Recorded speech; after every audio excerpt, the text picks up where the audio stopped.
Hoje nós vamos estudar um assunto muito importante, que é ligações químicas. O que seriam as ligações químicas? Seriam aquelas energias que mantêm dois átomos unidos. Vamos entender um pouquinho melhor. Desde o século XIX, a comunidade científica já sabia que a maioria dos átomos não se apresentava isolada, então a gente não encontrava, por exemplo, um único átomo assim, nessa conformação, sozinho, sem nenhum outro átomo ali ao redor. E aí perceberam que os átomos eles podiam ter ligações entre dois átomos ou mais. Podia ter ligações assim, por exemplo, em cadeia, por exemplo, do carbono. E que essas ligações, às vezes, elas não eram unitárias, às vezes elas eram duplas, como apresentado aqui, e também podiam ser triplas,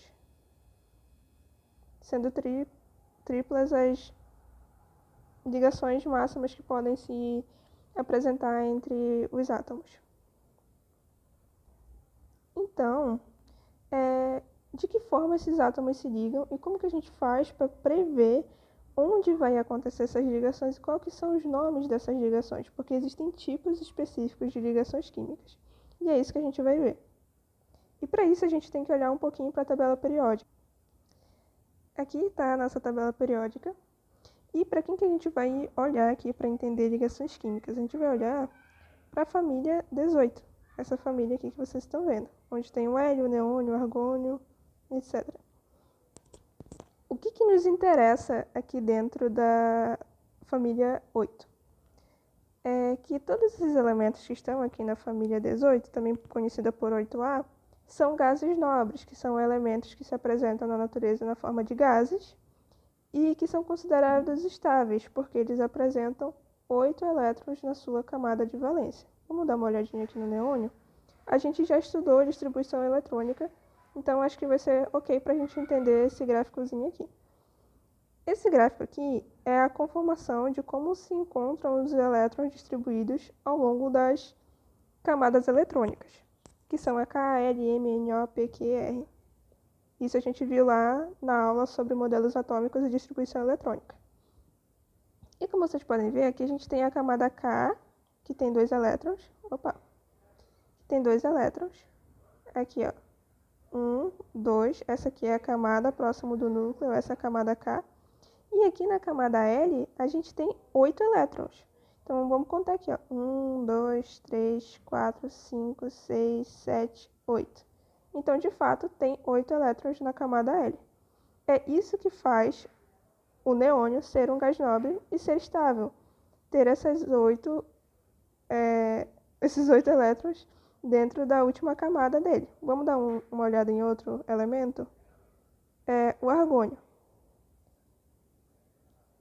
O argônio tem camadas K, L e M. Mas se a gente olhar lá para a última, que é a M, a gente também vai ver 8 elétrons. Vamos contar. 1, 2, 3, 4, 5, 6, 7, 8. 8 elétrons. E se a gente for olhar para os outros elementos restantes aqui da camada dos gases nobres, a gente também vai observar isso, exceto pelo hélio. O hélio só tem 2 elétrons, como a gente pode ver aqui, que se localizam na camada K, que é onde suporta, né? Tem o subnível S, suporta apenas 2 elétrons, e ele também é estável. Então, para as ligações químicas, a gente vai fazer uma espécie de comparativo. Já que os elementos da família 8A são estáveis, e normalmente eles se encontram isolados, só se ligam a eles mesmos. Então, para acontecer as outras ligações, elas têm que se aproximar da estabilidade que é encontrada aqui nos gases nobres. E para isso, a gente teria que ter ou 8 elétrons na camada de valência, assim como o neônio, o argônio e os outros gases nobres, ou 2 elétrons, que é o caso do hélio. E para isso, a gente vai dar um nome que se chama regra do octeto.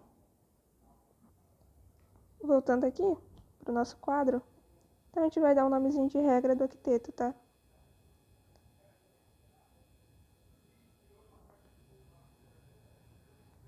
Aí, o que seria essa regra do octeto? É uma regra que diz que a gente precisa de 8 elétrons na última camada de valência.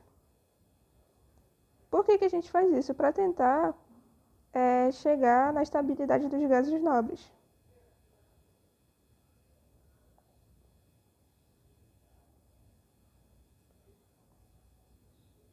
Perfeito? A gente tem uma exceção, né? Vamos colocar aqui como exceção, que também podemos ter 2 elétrons na última camada, porque a gente pode ter o comparativo em relação ao hélio 2, que é um elemento estável também. Essa regrinha aqui, ela foi proposta por um pesquisador chamado Lewis, lá em 1916, e a gente ainda continua usando ela até hoje. Então, só recapitulando, os átomos envolvidos em uma ligação química, eles vão se unir, né? Assim como a gente tem aqui nesse exemplo. Estão unidos por essa reta aqui, que é a nossa representação de ligação. E eles vão se unir de modo a adquirir uma configuração eletrônica. Lembrando que configuração eletrônica é a mesma coisa que a distribuição de elétrons, próxima ao gás nobre mais próximo. Então, uma ligação química entre dois átomos, ela vai se formar quando o arranjo desses elétrons tiver menos energia que a energia total deles separados. O que isso quer dizer? Se eu tivesse isso aqui cortado, esse átomo aqui ia ter uma energia muito superior à energia que ele tem quando eles estão juntinhos aqui. Então, quando eles se unem, eles meio que dividem essa energia. E aí a gente vai para os tipos de ligação. A gente vai ter 3 tipos de ligação. A gente vai ter ligações iônica, ligações covalentes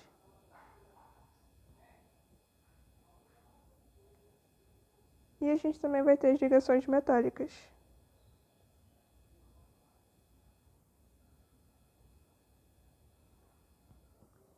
Todas elas são ligações químicas, porém elas são distintas entre si.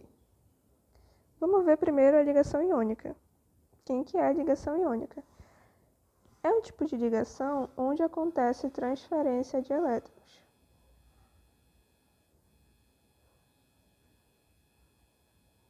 Tudo bem?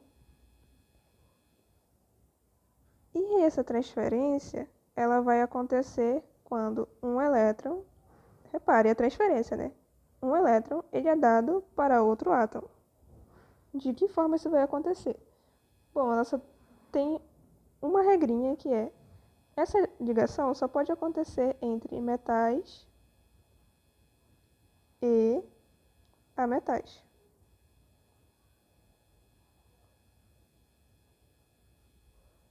Onde os metais eles doam elétrons e os ametais eles ganham os elétrons. Vamos ver um exemplo? Aqui a gente vai ter o sódio e o cloro. Eles juntos, só essa forma de escrita aqui já significa que eles são um composto e que eles já estão ligados. Eles já estão estabelecendo uma ligação química nesse jeitinho aqui. Quando eles estão juntos, acontece uma transferência de elétrons para que eles continuem juntos. Então, se a gente fosse ver numa forma aqui mais expandida, a gente teria o Na fazendo uma ligaçãozinha aqui com o cloro. E de que maneira a gente vai observar os elétrons deles? Primeiro a gente vai ter que olhar lá para a tabela periódica. Voltamos aqui. O sódio ele tem 11 elétrons. E ele está na família 1A. E o cloro ele vai ter 17. E ele está na família 7A.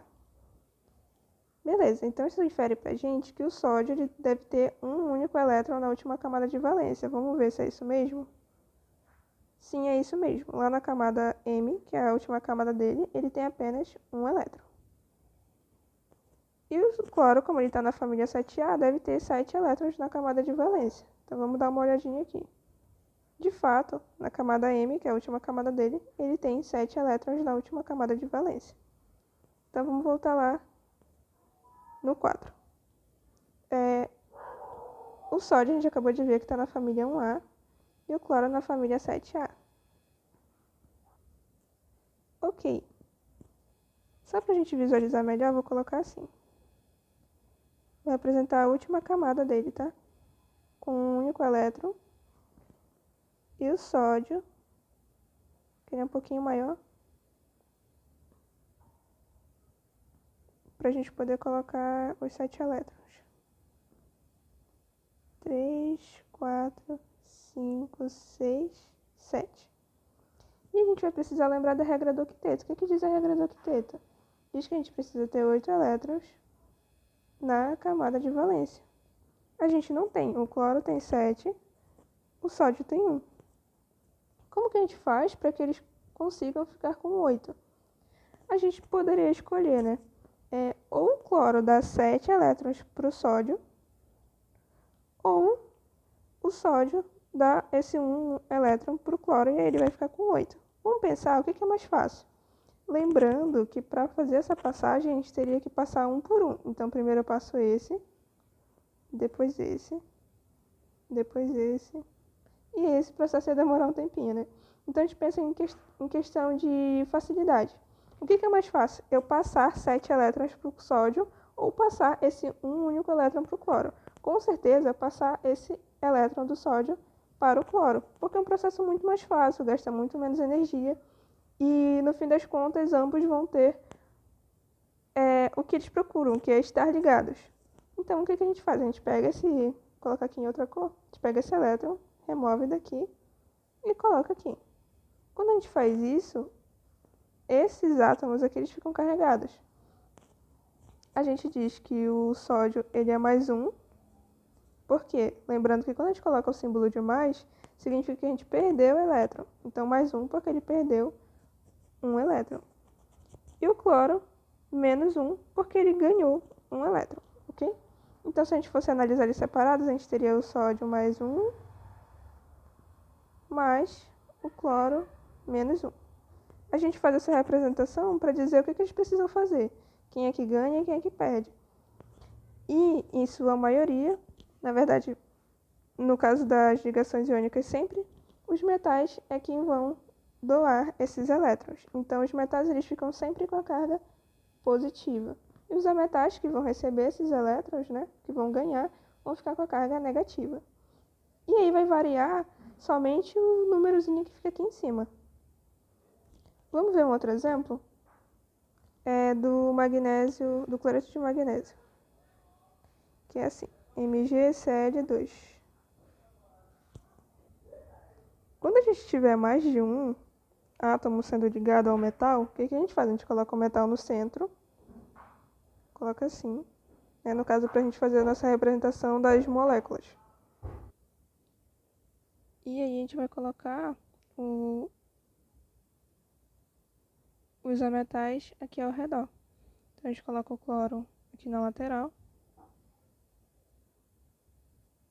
e coloca outro cloro na outra lateral. E para a gente estabelecer a ligação, a gente precisa saber, antes de fazer esse desenho aqui, né, e colocar os traços das ligações, a gente precisa saber quantos elétrons vão ser doados para cada um dos átomos e quantas ligações eles vão ter que estabelecer para que isso aconteça. Então vamos voltar lá na tabela.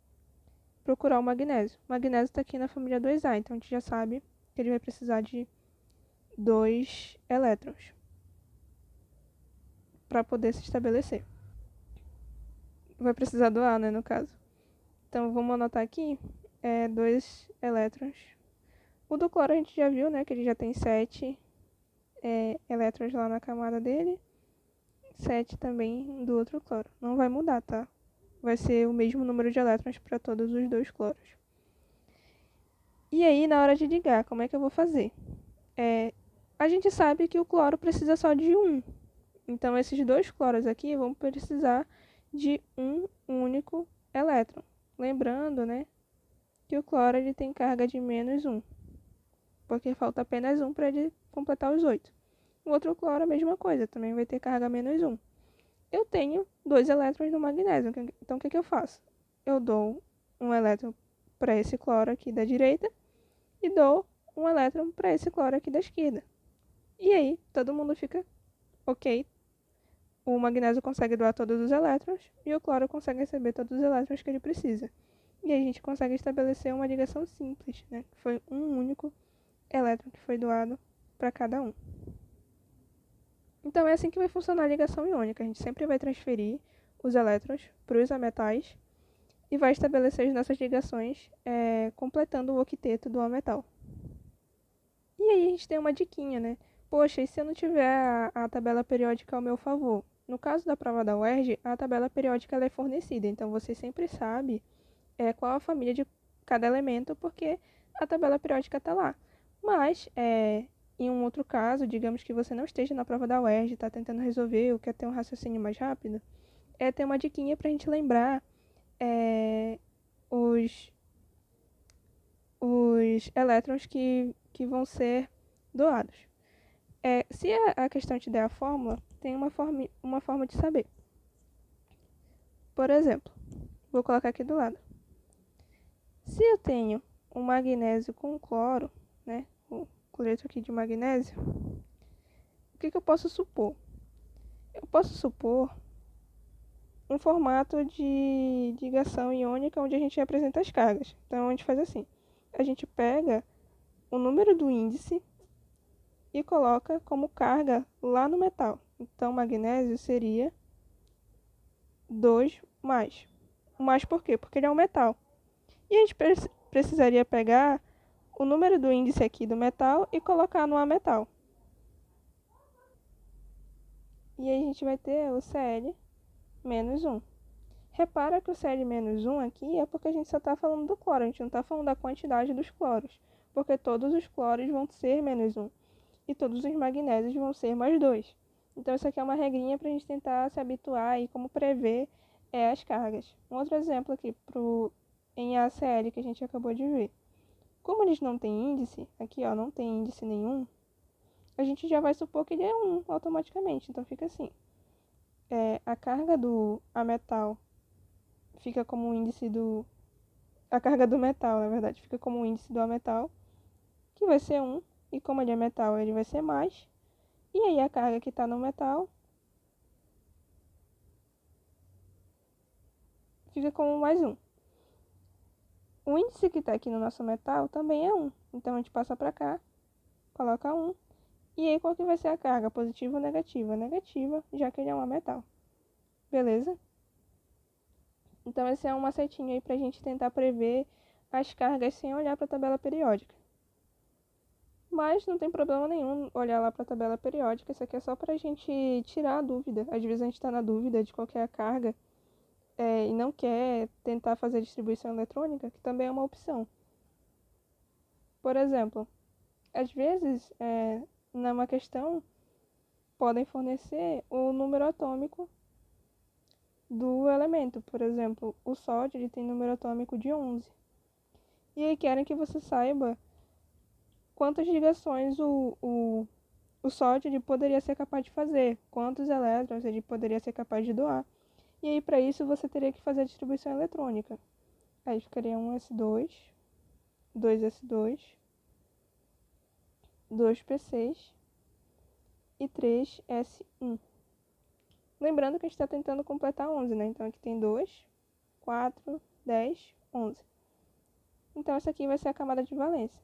Significa que ele só tem um elétron na última camada e, consequentemente, ele vai ter carga mais 1, porque ele vai precisar doar esse elétron para algum metal. A mesma coisa a gente também poderia prever para o cloro, que tem o número atômico 17. Aí ficaria 1s2, 2s2, 2p6, 3s2, 3p, já temos 10, 11, 12, faltam 5, né? E aí a gente completa os 17. Então, quantos elétrons a gente teve na nossa última camada? 7. Isso significa que ele vai precisar de um elétron. Então, a carga dele vai ser menos 1. Então, a gente pode fazer essa previsão dessas três formas, né? A gente pode tanto olhar de cara a tabela periódica, observar a família, e a família já vai me dizer quantos são os elétrons que estão na última camada. Mas a gente também pode fazer análise através da fórmula molecular e converter para as cargas, e a gente também pode fazer aqui a nossa distribuição eletrônica. Todas elas vão nos fornecer as informações que a gente precisa, e aí cabe de vocês usar o que fica mais fácil. Vamos agora para o nosso segundo tipo de ligação, que vai ser a ligação covalente. A ligação covalente, ela já vai acontecer entre ametais mais ametais. E aqui já não tem transferência. Aqui o fundamento da ligação covalente. Então, o princípio da ligação covalente, diferentemente da ligação iônica, que lá era transferência, aqui vai ser compartilhamento. Por que não pode ser transferência também? Porque a gente não vai ter metais. Então, a gente não vai ter de quem receber esses elétrons. Por isso, a gente precisa compartilhar os que a gente já tem. Então, vamos ver um exemplo. Aqui no Cl2, a gente tem dois elementos. A gente vai ter o Cl ligando com o Cl. Ambos são ametais e ambos têm carga de -1 e -1. Como que a gente faz nesse caso? Bom, vamos colocar assim. O cloro vai ter 7, né? 1, 2, 3, 4, 5, 6, 7.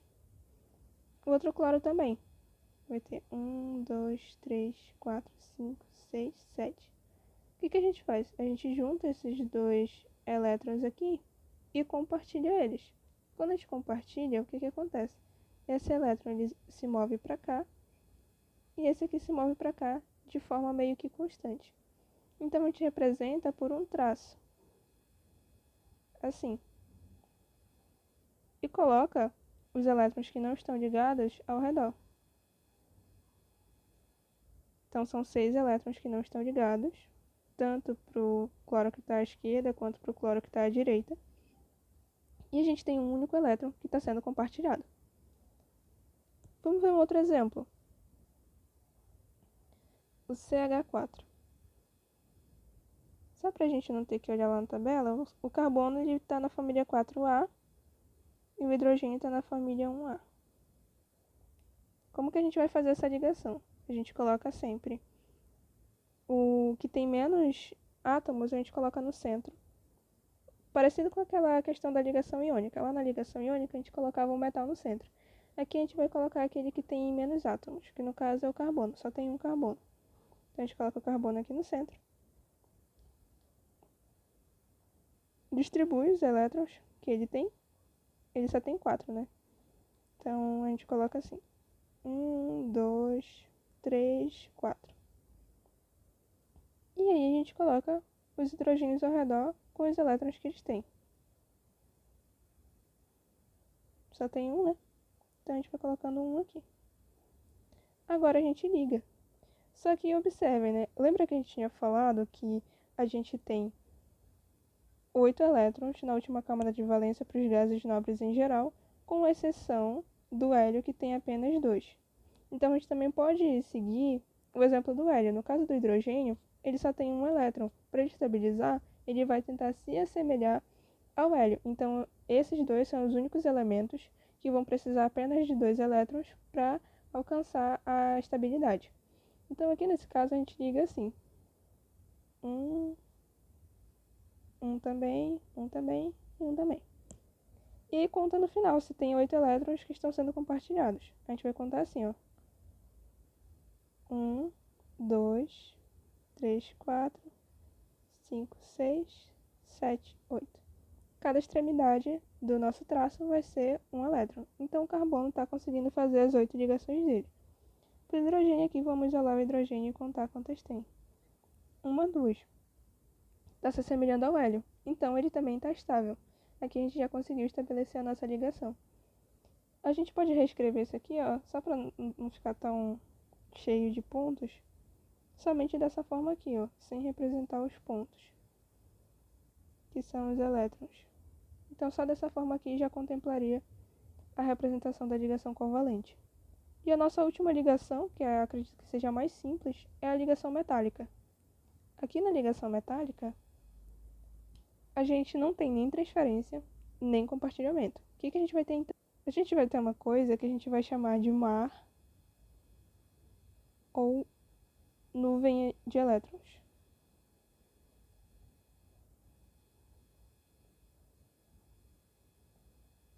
Calma que a gente já vai explicar esse conceito. E aí, entre quais tipos de elementos vai acontecer essa ligação? Apenas entre metais. Então, vão ser metais mais metais que vão formar as ligações metálicas. Por que eu não posso compartilhar? E por que eu não posso fazer transferência? Bom, os metais, eles fazem a transferência para metais geralmente. Não é o caso aqui. A gente vai ter ambos os elementos com ligações entre elementos que só poderiam fazer ligações positivas, né? Ou seja, eles teriam que doar. E a gente também não pode compartilhar porque a gente não alcançaria essa estabilidade tranquilamente. Por exemplo,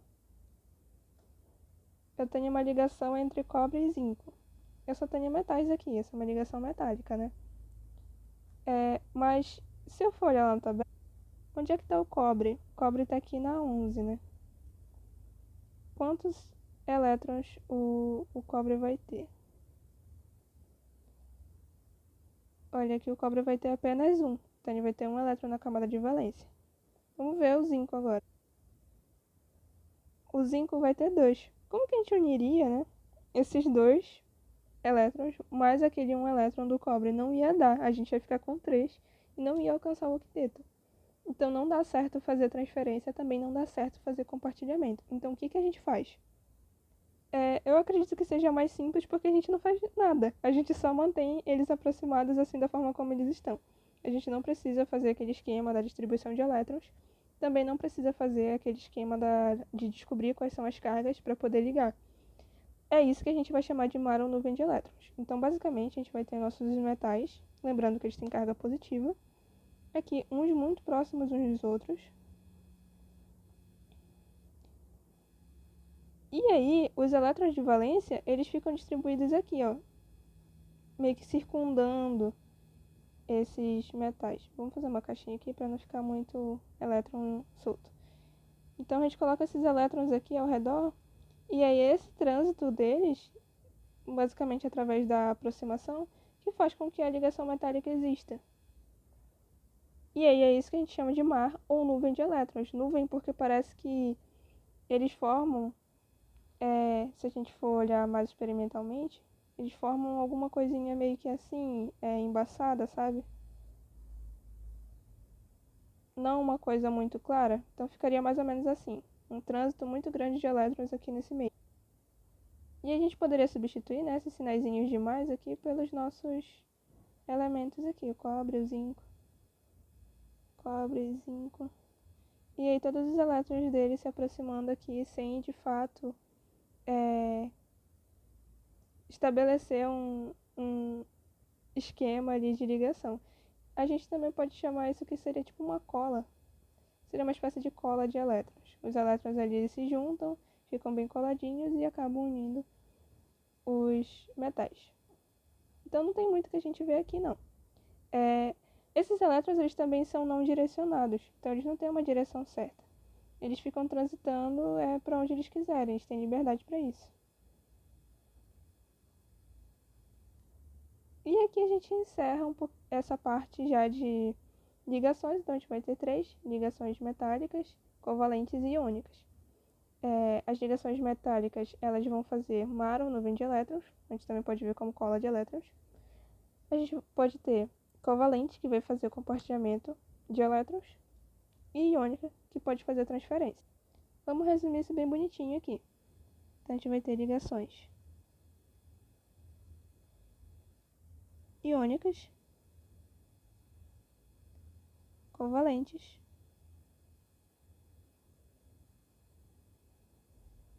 e metálicas. Dessas ligações, a gente vai ter algum tipo de elemento. Vou colocar aqui tipo de átomo. Quais são os átomos que ligam nas ligações iônicas? Metais e ametais. Nas ligações covalentes, ametais e ametais. E nas ligações metálicas, metais e metais. O que mais que a gente tem? Qual que vai ser o tipo de ligação?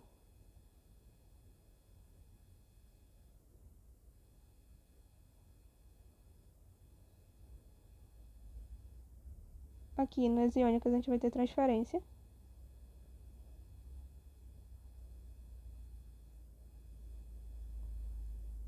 Um átomo vai doar os elétrons para um outro átomo. Então sempre existe doação e ganho. Nas ligações covalentes a gente vai ter compartilhamento.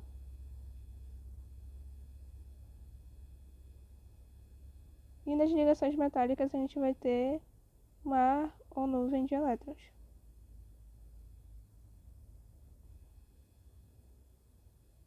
Beleza? Outro assunto também que pode ser cobrado nas provas seriam as propriedades dessas ligações que a gente acabou de ver, das ligações iônicas, covalentes e metálicas. Então a gente vai fazer um review aqui rapidinho dessas propriedades. Vamos lá. Vamos começar pelas propriedades iônicas. E algumas informaçõezinhas também. Nas ligações iônicas, todos os compostos nas CNTP, o que seria CNTP? É o que a gente chama de condições normais de temperatura e pressão. Essas ligações só apresentam compostos sólidos, ok? Aqueles exemplos que a gente viu, tanto do cloreto de sódio, o NaCl, quanto do cloreto de magnésio, a gente já estava vendo exemplo de sólidos. Esse NaCl aqui vocês conhecem popularmente por sal de cozinha, aquele sal que a gente usa para temperar a comida.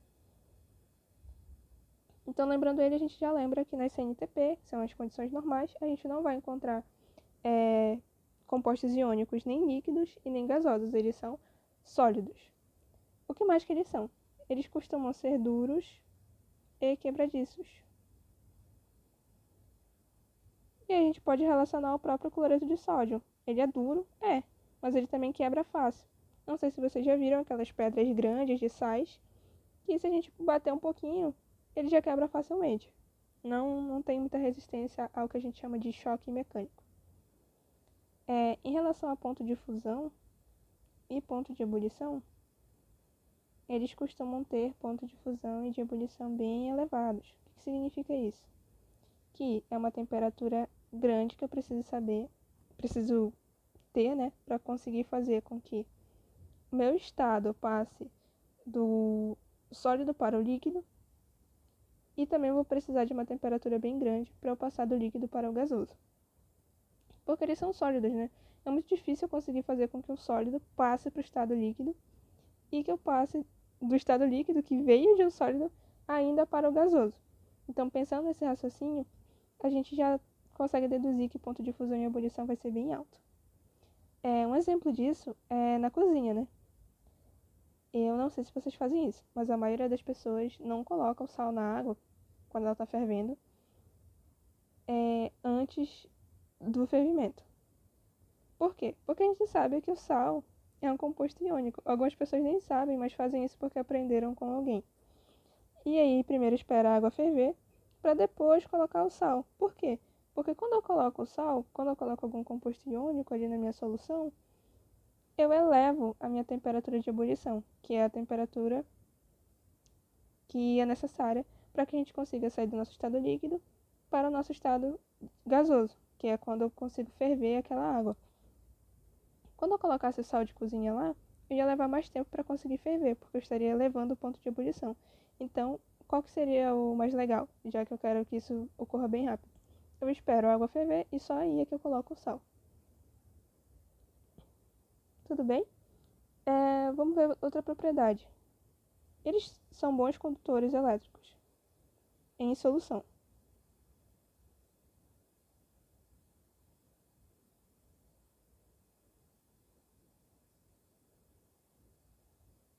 Isso aqui é muito importante, tá? Em solução apenas. São maus condutores na forma sólida.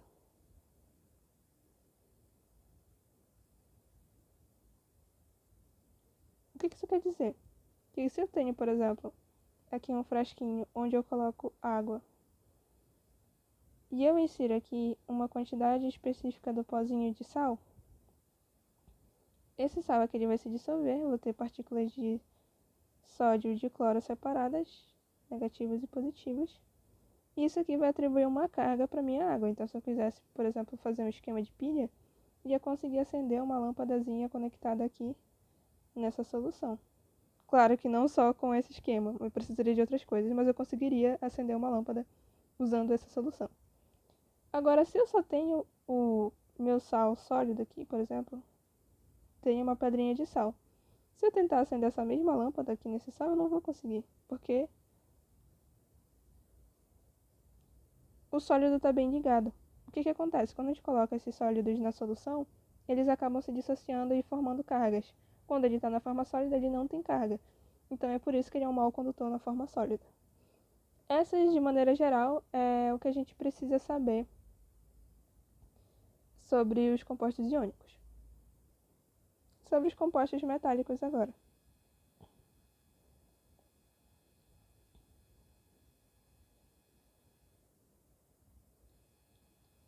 Eles são brilhosos, são maleáveis e também são dúcteis. O que isso significa?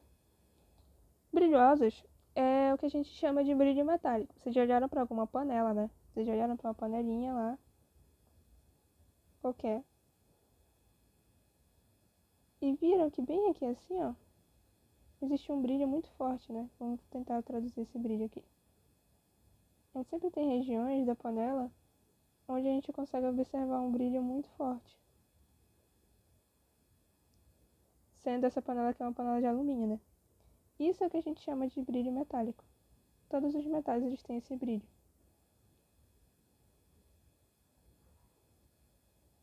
O que seria maleável? Maleável é a capacidade que eu tenho de formar lâminas. Se eu colocasse uma força muito grande aqui e prensasse essa panela, eu ia ter essa panela da seguinte forma. Eu ia conseguir observar isso aqui. A panela toda prensada, porque eles são maleáveis, então eu consigo formar lâminas, consigo pressionar eles com o intuito de formar lâminas. A gente pode lembrar da letrinha L, né? L começa lâminas, então maleáveis se associam a lâminas. E dúcteis. Dúcteis é a capacidade de formar fios.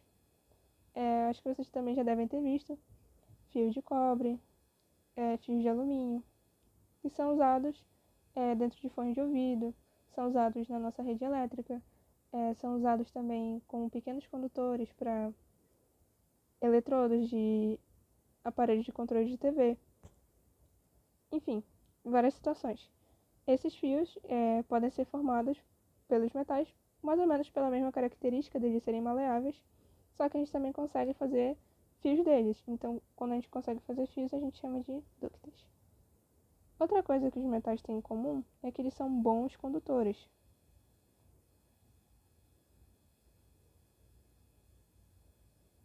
Se eu tentasse ligar a energia aqui, por exemplo, toda essa panela aqui ia estar fazendo choque. Vocês já devem ter visto em alguma situação onde alguém fala assim, cuidado, não pega nenhuma grade onde tem fio elétrico que caiu, né? Que arrebentou por algum motivo, por chuva ou alguma situação, cuidado, não pega nesse portão, não pega em nada metálico, porque ao redor onde tem energia ali, o metal ele conduz a eletricidade. E também conduz energia térmica, tá? Então, tanto a eletricidade quanto a energia térmica é uma característica boa para a condução de metais.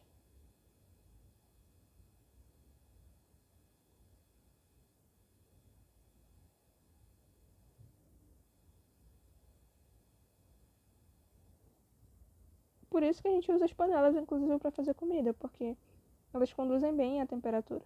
Então, quanto maior a temperatura, maior o metal esquenta. Seria diferente se eu tentasse esquentar um plástico, por exemplo, ele não ia resistir à condução e ia acabar derretendo todinho. Só que o metal não, além dele ser resistente, ele ainda é um bom condutor térmico. E assim como os sólidos iônicos, eles também possuem o ponto de fusão e o ponto de ebulição bem altos. Tanto que a gente pode esquentar quanto for uma panela, que ela não vai derreter. Isso significa que ela aceita muita temperatura mesmo. E também são capazes de formar ligas metálicas. O que são ligas? É quando eu junto dois ou mais metais. E algumas ligas famosas são o aço, o latão e as amálgamas.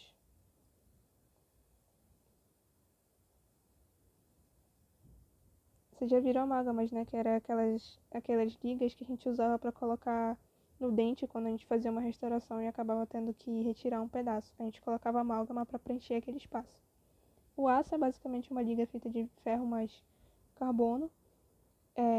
O latão é feito de cobre mais zinco. E as amálgamas são de vários metais diversos, ligados ao mercúrio.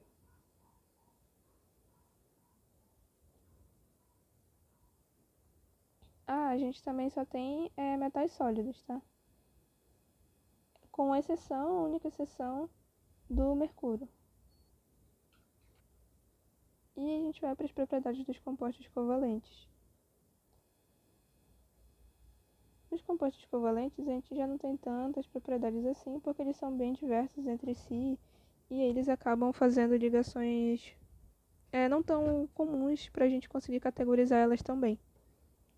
De forma geral, a gente vai ter pontos de fusão e pontos de ebulição menores do que as ligações iônicas e as ligações metálicas, porém isso não é uma regra.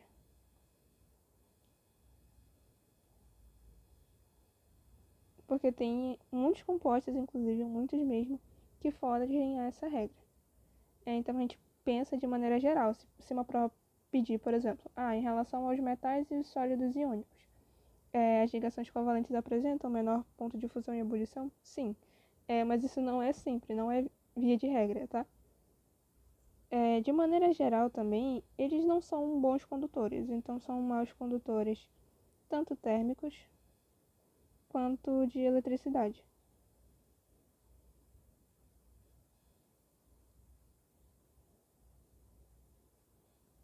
E aqui a gente também vai ter exceção, tá?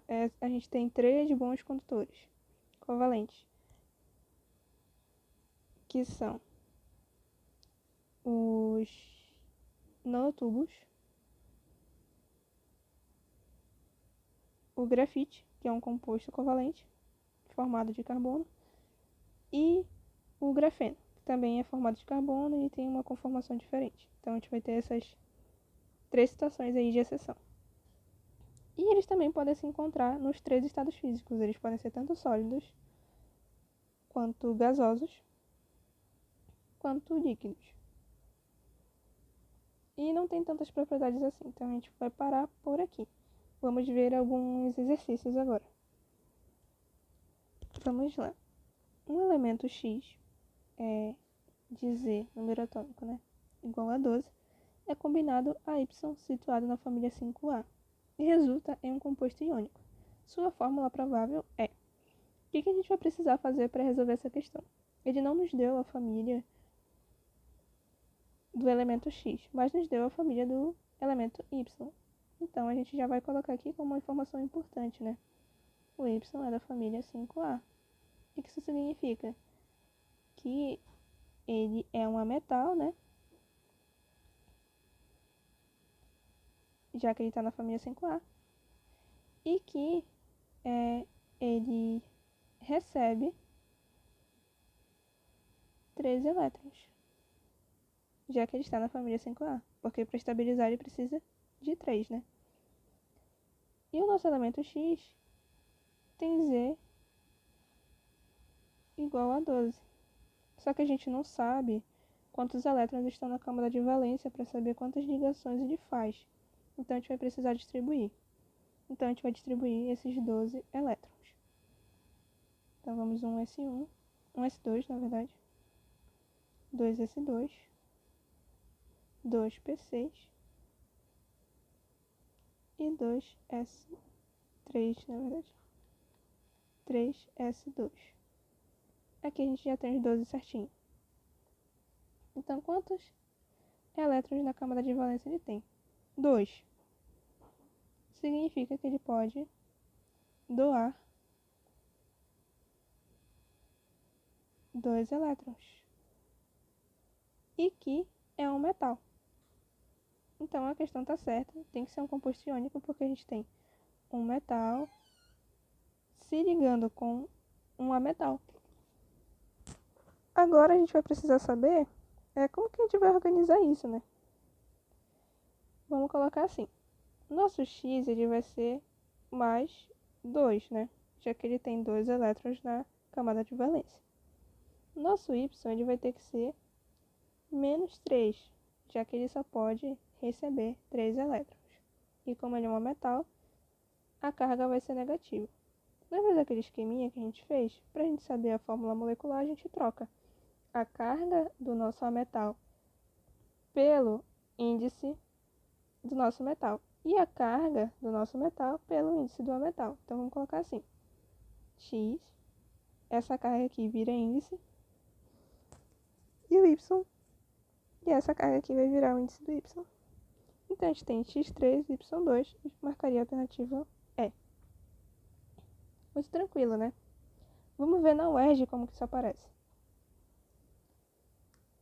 Questão 43 do vestibular de 2026, caso alguém queira acessar depois. O óxido de arsênio 3 possui a seguinte fórmula molecular. Então, o que a questão quer? Ela quer que a gente descubra, assim como na questão que a gente acabou de resolver, como é que a gente vai organizar esse óxido de arsênio 3. Vamos lá.